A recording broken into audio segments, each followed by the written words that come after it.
Students, this is Parveen Solanki from P H rock college. Friends, last lecture में हमने subsidiary books of account का एक problem solve किया था।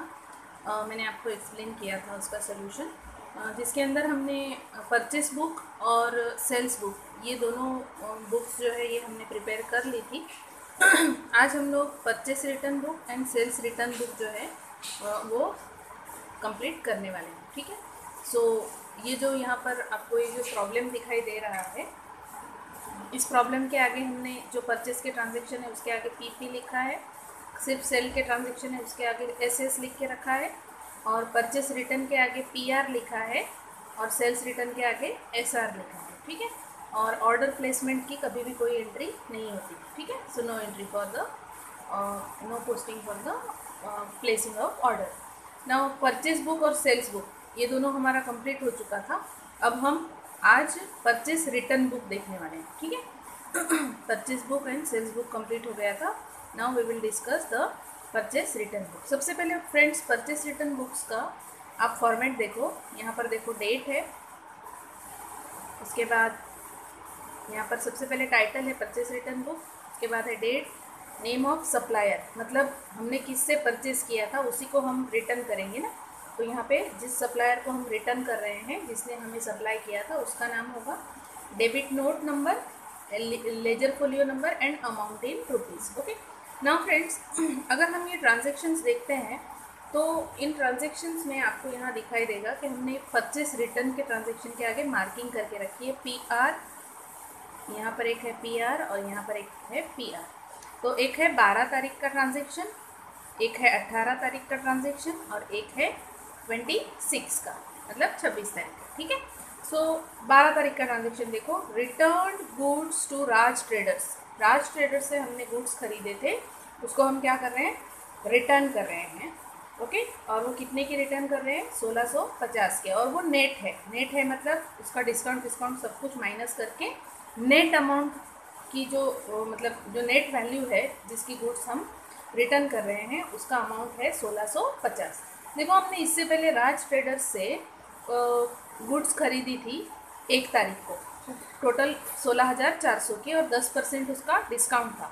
लेकिन अभी हमें क्या बोला है कि 12 तारीख को हम उसे रिटर्न कर रहे हैं 1650 रुपये की चीज़, लेकिन वो नेट है, ग्रॉस नहीं लिखा है। ओके, अगर ग्रॉस लिखा होता तो जो अमाउंट दी होती उसमें से हम पहले डिस्काउंट का अमाउंट माइनस करते और उसके बाद वो अमाउंट जो है वो उस अकाउंट को ट्रांसफ़र करते हैं। ठीक है, लेकिन ये नेट अमाउंट है, इसलिए हम डायरेक्ट इसकी पोस्टिंग कर देंगे कि इतने की चीज़ हमने राज ट्रेडर को परचेस जो की थी वो रिटर्न कर दी। तो यहाँ पे हम जो परचेस बुक है इसके अंदर देखो 12 तारीख का ये ट्रांजेक्शन है, पर जो सप्लायर का नाम है राज ट्रेडर्स, और हमने उसे 1650 रुपये की चीज़ जो है वो वापस कर दी। ठीक है, हो सकता है कोई भी प्रॉब्लम होगा, डिफेक्ट होगा, एज पर स्पेसिफिकेशन नहीं होगी चीज़, इसलिए हमने उसको 12 तारीख को रिटर्न कर दिया और नेट 1650 उसकी वैल्यू थी। फ्रेंड्स, इसके बाद यहाँ पर आप देखो 18 तारीख को हमने रिटर्न किया गुड्स प्रीति को। ओके, प्रीति को भी 2550 का गुड्स हमने रिटर्न किया। देखो, इससे पहले हमने प्रीति एंटरप्राइजेस से 3 तारीख को चीज़ें खरीदी थी, इनवॉइस की थी 17,250 की। उन चीज़ों में से हमें उसे हमारे हिसाब से, हमारे डिमांड के हिसाब से, हमारे ऑर्डर के हिसाब से वो चीज़ नहीं लगी, इसलिए उसमें से हमने 2550 की चीज़ें जो हमने परचेस की थी उसमें से हमने उसको रिटर्न कर दी। तो जो अगला ट्रांजेक्शन है परचेस रिटर्न बुक में वो है 18 तारीख का, जिसके अंदर हमने डेट डाल दी और लिखा प्रीति, जिसके पास हम जिसको रिटर्न कर रहे हैं, हमने प्रीति को रिटर्न किया तो प्रीति का नाम एज अ सप्लायर लिख दिया और अमाउंट के कॉलम में लिख दिया 2550। ओके, नाउ उसके बाद जो अगला ट्रांजेक्शन है परचेस रिटर्न का वो है 28 तारीख का। देखो, हमने यहाँ पर 26 तारीख का, 26 तारीख को return goods to novel stores as they were not as per the specification. हमने रिटर्न कर दिए नॉवेल स्टोर को 2550 की चीज़ें। क्यों? क्योंकि वो जैसा हमारा स्पेसिफाई किया था, हमने जैसा बताया था वैसा नहीं था, इसलिए हमने उसे वो चीज़ें वापस भेज दी।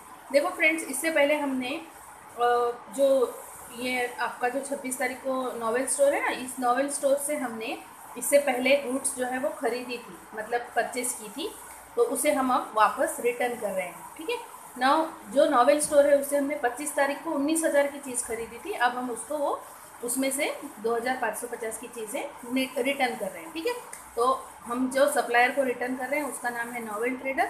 तो 26 तारीख नॉवेल स्टोर्स और 2,550 की चीज़ें वापस कर दी। तो टोटल कुल मिला के इस अकाउंट की तीनों भी पोस्टिंग हो गई है, तो इसकी टोटल कितनी हो गई 6,750।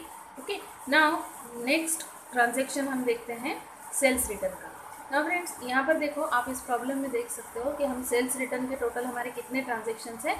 तो एक ट्रांजेक्शन है 15 तारीख का और एक ट्रांजेक्शन है SR हमने लिख के रखा है 30 तारीख का। ओके, तो ये दोनों ट्रांजेक्शन्स जो है इसके अंदर हमको इन्फॉर्मेशन दी हुई है। देखो, एक तो 15 तारीख को बोला है कि विनीता ट्रेडर्स ने हमें गुड्स रिटर्न कर दिए। क्यों रिटर्न कर दिए? क्योंकि वो ट्रांसपोर्टेशन में 4,000 की चीज़ें का लॉस हो गया था। ना फ्रेंड्स, 4,000 की चीज़ों का लॉस क्यों हो गया? क्योंकि वो चीज़ें ट्रांसपोर्टेशन में डैमेज हो गई, उस चीज़ को नुकसान हो गया है, इस वजह से वो चीज़ें वो हमें मतलब विनीता ट्रेडर्स ने हमें रिटर्न कर दी। पहले हमने उसे सेल किया था। अब आप जब देखोगे तो विनीता ट्रेडर्स को हमने टोटल जो है 5% का डिस्काउंट दिया था और टोटल हमने 19,000 की जो चीज़ें हैं वो हमने उसे सेल की थी। तो उसमें से ये 5% का डिस्काउंट जो है वो हम क्या कर रहे हैं, माइनस कर रहे हैं। और उसने क्योंकि हमने जब सेल किया था तो हमने उसको डिस्काउंट दिया था, तो ये 4,000 जो है ये ग्रॉस अमाउंट है। तो उसमें से हमें जो हमने उसको डिस्काउंट दिया था तो वो डिस्काउंट का अमाउंट हमें कम मिला होगा ना। यानी कि फॉर एग्जांपल अगर आप एक ड्रेस मटेरियल खरीदने के लिए मार्केट में गए तो आपने उसको 5,000 रुपये का वो ड्रेस मटेरियल आपने खरीदा, लेकिन दुकानदार ने आपसे सिर्फ 5,000 लेने के बदले आपसे सिर्फ 4,600 रुपये लिए। ठीक है, इसका मतलब 400 रुपये का उसने आपको डिस्काउंट दिया। अब आपको लगता है कि आपका वो जो ड्रेस है वो डिफेक्टिव है, तो आप जाकर दुकान वाले से 5,000 रुपये मांग सकते हो क्या? नहीं मांग सकते। क्यों? क्योंकि आपकी वो ड्रेस भले 5,000 की थी, लेकिन एक्चुअली आपने सिर्फ पे कितना किया था, 4,600 का। तो जो डिस्काउंट है वो 400 रुपया आपको माइनस करके ही आप उसे मतलब आप उसे 4,600 रुपये ही वापस मांग सकते हो, 5,000 नहीं मांग सकते, राइट। यानी कि ग्रॉस वैल्यू जो है आपके ड्रेस, जो आप डिफेक्टिव ड्रेस रिटर्न कर रहे हो उसकी ग्रॉस वैल्यू 5,000 है, लेकिन आपको नेट कैलकुलेट आप जब करोगे तो आपको एक्चुअली वो पैसा कितना रिटर्न करेगा, सिर्फ 4,600। ओके, तो वैसे ही हमने जो सेल किया, तो वो जो सेल हमने किया है उसकी ग्रॉस वैल्यू 4,000 थी, लेकिन हमने इस 4,000 में उसको 5% ऑलरेडी डिस्काउंट दे रखा था। यानी इस 4,000 में से 5% कम करके हमने उससे लिए थे, तो हम उसको जब रिटर्न भी देंगे तो 4,000 का 5% कम ही लेंगे। ओके, 4,000 का 5% मतलब 4,000 मल्टीप्लाइड बाय 5 डिवाइडेड बाय 100, यानी ये आ जाएगा 200 रुपया। मतलब हमारा 4,000 का जो चीज़ है उसमें से डिस्काउंट का वैल्यू कितना कम हो गया, 200 रुपया डिस्काउंट जो है वो आपका यहाँ पे आप उसमें से कम लोगे। यानी एक्चुअली जो आपका सेल्स रिटर्न हुआ वो सिर्फ 3,800 का हुआ। ठीक है, तो वो एक पोस्टिंग हम करेंगे। और 30 तारीख को देखो दीपिका ने हमें जो रिटर्न किया 4,000 का, तो उसको भी हमने देखो यहाँ पे दीपिका से हमने 28 तारीख को जब ख़रीदा था तो उसने 8% हमने उसको सेल करते वक्त डिस्काउंट दिया था। तो अभी भी हम ग्रॉस वैल्यू है तो इस 4,000 में से भी हम 8% जो है वो कैलकुलेट करेंगे और माइनस करेंगे और बची हुई अमाउंट ही सिर्फ उसे रिटर्न करेंगे। ठीक है, तो ये दोनों भी ट्रांजेक्शन्स जो है, एक है आपका 15 तारीख का और एक 30 तारीख का, ये दोनों ट्रांजेक्शन सेल्स रिटर्न के हैं। ठीक है, तो अब सेल्स रिटर्न बुक में जाते हैं। देखो फ्रेंड्स, ये सेल्स रिटर्न बुक है। सेल्स रिटर्न बुक का ऊपर टाइटल हमने लिख दिया सेल्स रिटर्न बुक, यहाँ पर लिख दी डेट, यहाँ पर लिख दिया नेम ऑफ कस्टमर, इसके बाद ये क्रेडिट नोट। देखो परचेस रिटर्न का टाइटल के अंदर हमने परचेस रिटर्न बुक लिखा था और ये क्रेडिट नोट की जगह वहाँ डेबिट नोट लिखा था, यहाँ पर क्रेडिट नोट लिखेंगे। ये LF और ये अमाउंट, ये फॉर्मेट हमेशा फिक्स रहेगा। यहाँ पे डेट के इस कॉलम में पहले ईयर लिख दिया हमने 2011 और दो डेट्स लिख दी, जनवरी 15 एंड 30। 15 तारीख को विनीता ट्रेडर्स के पास से हमने जो हमको रिटर्न आ गया है, जो हमने उसे विनीता को सेल किया था, विनीता ट्रेडर को, वो उसने हमें रिटर्न कर दिया। तो ग्रॉस वैल्यू उस चीज़ की थी 4,000, लेकिन हमने उसको ट्रेड डिस्काउंट दिया था 5%, तो कैलकुलेट करने के बाद उसका डिस्काउंट का वैल्यू आ गया 200। यानी हमें उसने 4,000 की चीज़ खरीदी थी, लेकिन हमने उसको 200 रुपया डिस्काउंट दिया था। यानी एक्चुअली हमारे पास उसका सिर्फ कितना लेना बाकी है, उसने हमारे से सिर्फ 3,800 रुपये ही हम उसे, वो जब सेल्स रिटर्न कर रही है, हमारी चीज़ दे रही है, तो हम उसे सिर्फ कितने रुपये वापस देंगे, 3,800 रुपये देंगे। ठीक है, वैसे हमारा जो ड्रेस वाला एग्जांपल दिया था ना, आप ये समझो कि 4,000 का ड्रेस आपने खरीदा, लेकिन आपको उसने सिर्फ 3,800 रुपीज़ में वो ड्रेस दिया था, 200 रुपये आपको डिस्काउंट दिया था। ओके, तो आपके ड्रेस की जो ग्रॉस वैल्यू है वो 4,000 थी, लेकिन नेट वैल्यू कितनी थी, सिर्फ 3,800 थी। ठीक है, अब देखो 30 तारीख को भी वैसे ही हुआ, 4,000 रुपये का जो सेल है वो ग्रॉस वैल्यू है, लेकिन एक्चुअली आपने जब सेल किया था तो उस कस्टमर को आपने 8% का डिस्काउंट दिया था।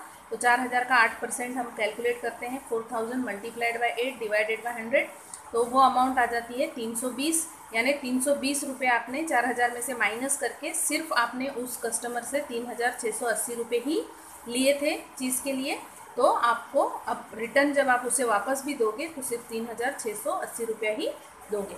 और इस तरह से ये सेल्स रिटर्न के ट्रांजेक्शन कंप्लीट हो गए, और इसकी जब टोटल हमने कर ली तो वो हो गई 7,480।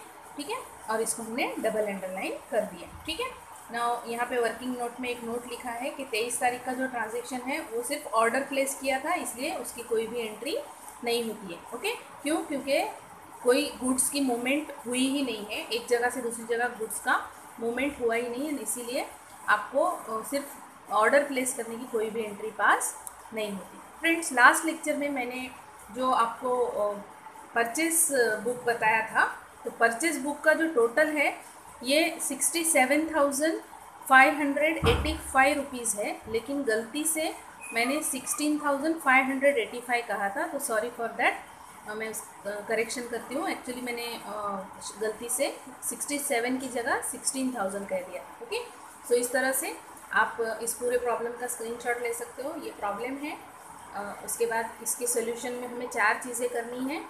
एक है आपका परचेस बुक, उसके बाद उसके नीचे ही है सेल्स बुक, उसके ही नीचे है purchase return book, and last में 4th नंबर पे है आपका सेल्स रिटर्न बुक, और लास्ट में एक वर्किंग नोट लिखी हुई है। ओके, सो यहाँ तक आपको ये प्रॉब्लम आपका कंप्लीट हो गया। ओके, सो फ्रेंड्स, इस तरह से हमने सब्सिडरी बुक का जो प्रॉब्लम है वो कंप्लीट किया, एंड आई होप कि आपको इसका एक्सप्लेनेशन समझ में आया होगा। और कुछ भी अगर आपको डाउट होगा तो हमारा जो गूगल मीट पर लेक्चर होगा उसमें आप मुझसे वो डाउट क्लियर कर सकते हैं। Thank you.